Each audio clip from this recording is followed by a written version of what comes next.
Assalamualaikum warahmatullahi wabarakatuh. Selamat pagi anak-anak semuanya. Selamat bersiap-siap mengikuti pembelajaran. Nah, pada hari ini pembelajaran kita adalah tematik. Sebelum memulai pembelajaran, marilah kita berdoa ya, agar apa yang kita pelajari pada hari ini senantiasa mendapatkan keberkahan dan rahmat dari Allah Subhanahu wa taala. Ada banyak contoh doa sebelum belajar. Boleh membaca suratul Fatihah ataupun doa-doa pendek lainnya.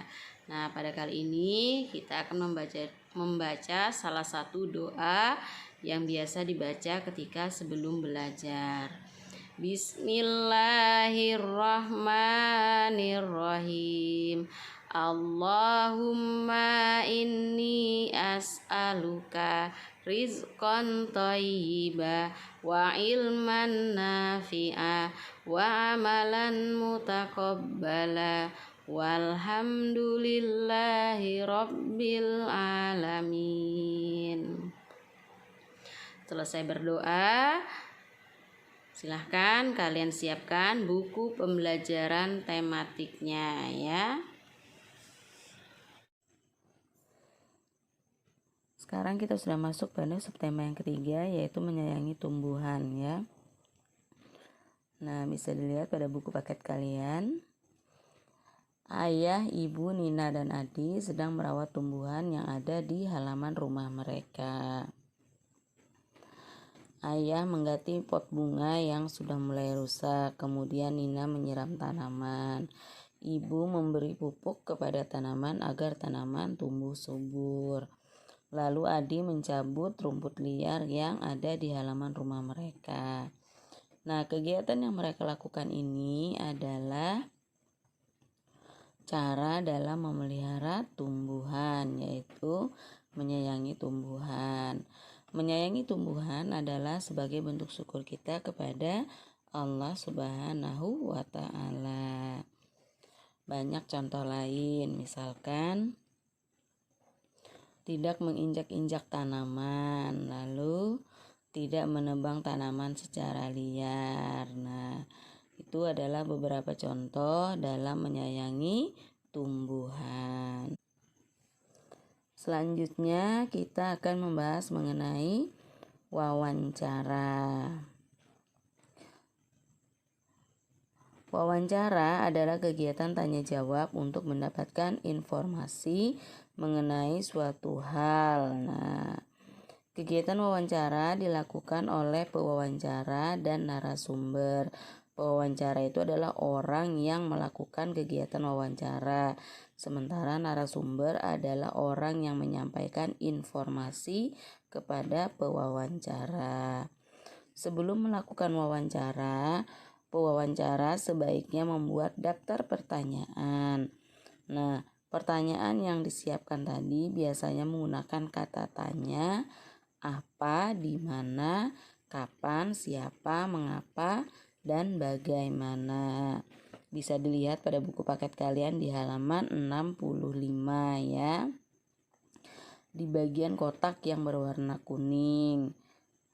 Kata tanya apa itu digunakan untuk menanyakan penjelasan mengenai suatu hal atau benda. Misalkan, apa manfaat makanan bergizi seimbang? Kemudian, kata tanya siapa biasanya digunakan untuk menanyakan orang, jabatan, atau pekerjaan. Contohnya, siapa yang menjadi juara lomba pada hari ini? Nah, itu kan menanyakan orang ya. Kemudian kata tanya kapan. Kapan itu digunakan untuk menanyakan waktu. Misalkan, kapan terjadinya bencana alam tsunami di Aceh? Nah, itu kan menanyakan waktu terjadinya sesuatu. Kemudian kata tanya di mana. Nah, itu untuk menanyakan tempat. Misalkan, di mana ibu meletakkan vas bunga? Nah, itu contoh kata tanya di mana, menanyakan tempat letaknya sesuatu. Kemudian kata tanya mengapa. Kata tanya mengapa itu menanyakan mengenai alasan atau sebab akibat. Misalkan, mengapa Adi terjatuh? Nah, itu kan sebabnya mengapa ia sampai terjatuh. Kemudian kata tanya bagaimana biasanya digunakan untuk menanyakan cara atau proses penjelasan dari ciri atau sifat suatu tokoh atau suatu benda. Misalkan, bagaimana cara menggunakan masker yang baik? Nah, itu adalah menanyakan tentang proses penggunaan sesuatu.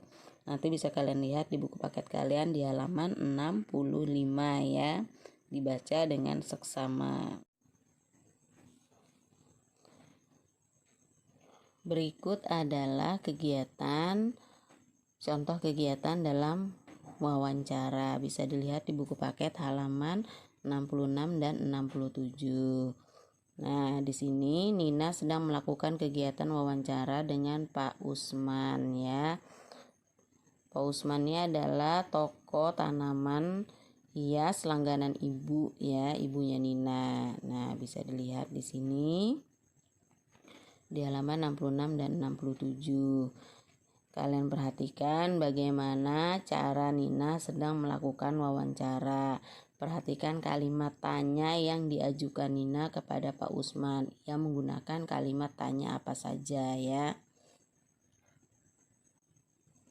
Nanti kalian baca dengan seksama halaman 67 dan halaman 66 dan 67.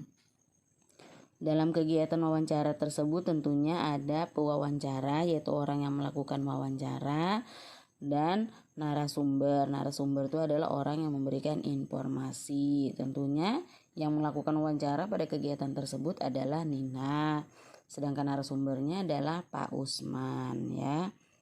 Nah, kegiatan wawancara tentunya memiliki tujuan. Nah, informasi apa sih yang ingin digali Nina dalam kegiatan tersebut? Kemudian kegiatan wawancara yang dilakukan Nina tentunya ada waktu pelaksanaannya, kapan kegiatan itu dilakukan. Lalu tema wawancara, tema itu adalah judul, kira-kira judul yang pas untuk kegiatan Nina itu apa. Nah, nanti semuanya itu kalian buat seperti ini ya. Nah, apa isi wawancara Nina dan Pak Usman? Tuliskan jawabanmu pada kotak berikut. Nah, di sini. Tujuan melakukan wawancara apa? Tujuan Nina melakukan wawancara ini. Kemudian narasumber, siapa yang memberikan informasinya? Pewawancara, siapa yang melakukan kegiatan wawancara? Kemudian waktu atau tempat pelaksanaan, kapan waktunya itu dilaksanakan. Kemudian tema itu adalah judul. Nah, judulnya kira-kira apa ya? Nah, nanti dibuat seperti ini. Untuk bisa mengisi, kalian harus membaca dulu teks bacaannya dengan baik di halaman 66 dan 67 tadi ya.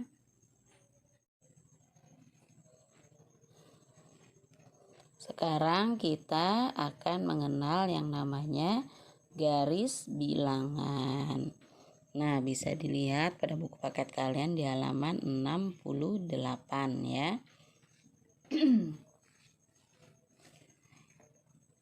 Ini namanya adalah garis bilangan. Garis bilangan itu diberi tanda panah seperti ini di ujungnya, dan ujungnya sini pun diberi tanda panah. Dapat dibikin secara panjang sampai tak terhingga ya. Nah, sekarang kalian akan mengenal garis bilangan dari 0 sampai 10. Semakin ke kanan garis bilangan, maka angkanya atau bilangannya semakin besar. Semakin ke kiri, angka bilangannya semakin kecil. Kebalikannya ya.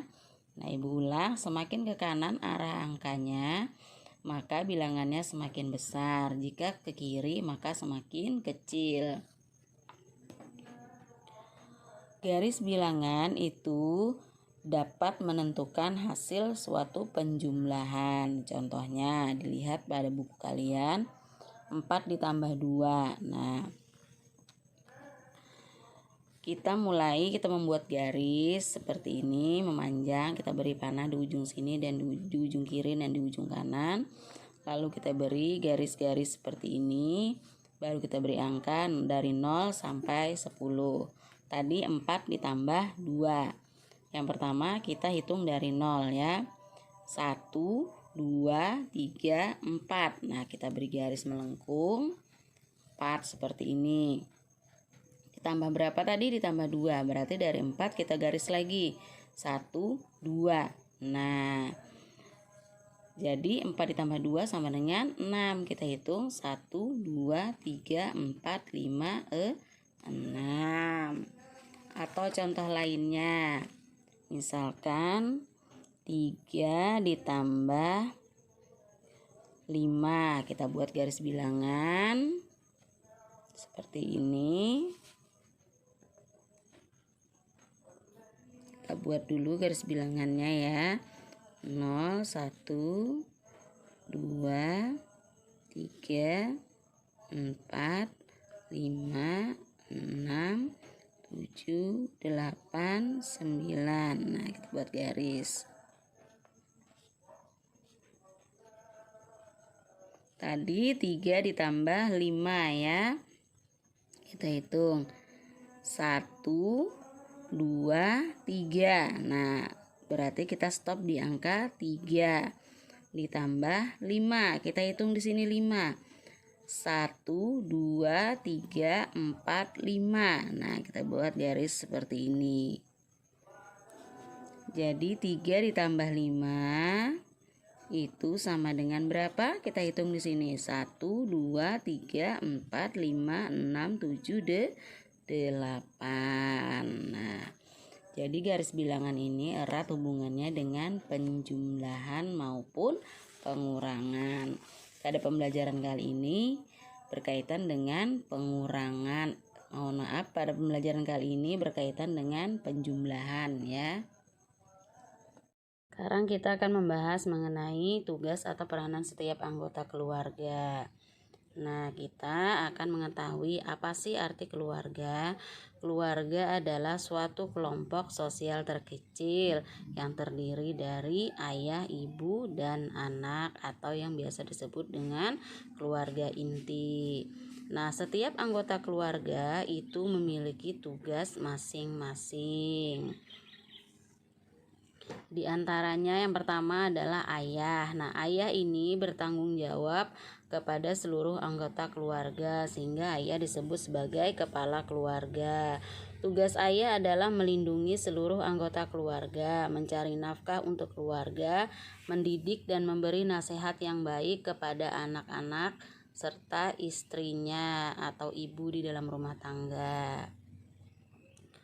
Selanjutnya tugas ibu. Nah, ibu tugasnya adalah mengurus keperluan rumah tangga, mendampingi ayah dalam mengurus anak-anak, mengatur gizi makanan di dalam keluarga, serta mengatur nafkah yang diberikan ayah agar terpenuhi segala kebutuhan hidup di dalam rumah. Yang terakhir adalah anak. Nah, anak ini tugasnya adalah patuh dan taat terhadap kepada perintah kedua orang tua, menghormati kedua orang tua, membantu pekerjaan orang tua sesuai dengan kemampuannya, belajar dengan giat agar tercapai cita-cita. Nah, itu adalah tugas atau peranan setiap anggota keluarga dari ayah, ibu, dan anak ya. Nah, pada halaman 72 kalian bisa menyimak mengenai peranan atau tugas setiap anggota keluarga. Bisa dibaca di halaman 72 tersebut. Tony membantu ibu menyiram tanaman. Nah, membantu ibu menyiram tanaman itu adalah salah satu tugas atau peran seorang anak yang membantu meringankan pekerjaan orang tua sesuai dengan kemampuannya. Selain membantu ibu menyiram tanaman, Tony juga belajar dengan tekun. Nah, Belajar dengan tekun itu merupakan tugas atau kewajiban seorang anak terhadap kedua orang tuanya. Nanti kalian bisa baca dengan seksama di halaman 72 tersebut ya. Sekarang kita masuk pada kegiatan ayo berlatih ya. Tadi selain kalian mengisi di halaman 67 pada kolom tadi mengenai wawancara yang dilakukan Nina kepada Pak Usman, kalian juga mengerjakan halaman 70 soal nomor 3. Nah, ingat halaman 70 soal nomor 3 bagian A, B, C, dan D ya. Nah, di sini sudah diletakkan angka-angkanya, tinggal kalian ikuti. Nah, nanti langkah-langkahnya seperti apa? Misalnya yang A, 8 tambah 2, dihitung dulu dari angka 1. Di sini tidak ada nolnya ya, langsung dari 1 tidak apa-apa ya. Kita hitung 8, 1, 2, 3, 4, 5, 6, 7, 8. Buat garis melengkung sampai ke angka 8, kemudian ditambah 2. Berarti dari 8 ini dihitung 2, 1, 2. Nah, buat lagi 2 gitu ya. Jadi hasilnya berapa? 8 ditambah 2. Sama yang B. Hitung dari angka 1 sampai angka 5. 1, 2, 3, 5 kan 1, 2, 3, 4, 5. Nah, garis dari angka 1 ini ke angka 5. Lalu hitung lagi 7. Nah, 7 langkah dari angka 5 ini 7. 1, 2, 3, 4, 5, 6, 7. Nah, garis lagi dari angka 5 ini sampai ke sini. Jadi 5 ditambah 7 itu berapa? Nah, begitu terus seterusnya ya. Dihitung dari 6, 1, 2, 3, 4, 5, 6 garis. Kemudian dari tambah lagi 7, 1, 2, 3, 4, 5, 6, 7 garis lagi. Sama juga yang 9. Digaris dari 1 sampai angka 9. Kemudian dari angka 9 ini menghitung melompat sebanyak 4 kali. 1, 2, 3, 4. Nah, jadi hasilnya berapa? Sangat mudah ya. Nah, yang dikerjakan tadi halaman 67 yang bagian kolom tadi, dan halaman 30 bagian nomor 3 A, B, C, dan D. Kalian mengerjakan halaman 67 mengenai wawancara Nina dengan Pak Usman. Kalian tadi juga mengerjakan halaman 70. Selain itu kalian mengerjakan, ada itu di atas, apa peranan kamu di dalam rumahmu. Nah, jadi kamu menuliskan peranan kamu di dalam rumah itu sebagai apa? Apakah sebagai ibu, apakah sebagai ayah, apakah sebagai anak. Jika kamu sebagai anak, maka tugas kamu apa di dalam rumah. Nah, selamat mengerjakan. Demikianlah pembahasan kita pada hari ini dalam muatan pembelajaran tematik. Semoga apa yang kita pelajari pada hari ini mendapatkan keberkahan dan rahmat dari Allah Subhanahu wa Ta'ala. Selesai melakukan pembelajaran, tidak lupa kita ucapkan Alhamdulillahirabbil alamin sebagai bentuk syukur kita kepada Allah Subhanahu wa Ta'ala atas limpahan rahmatnya pada hari ini, sehingga kita dapat menyelesaikan segala tugas yang dikerjakan. Ibu akhiri, assalamualaikum warahmatullahi wabarakatuh.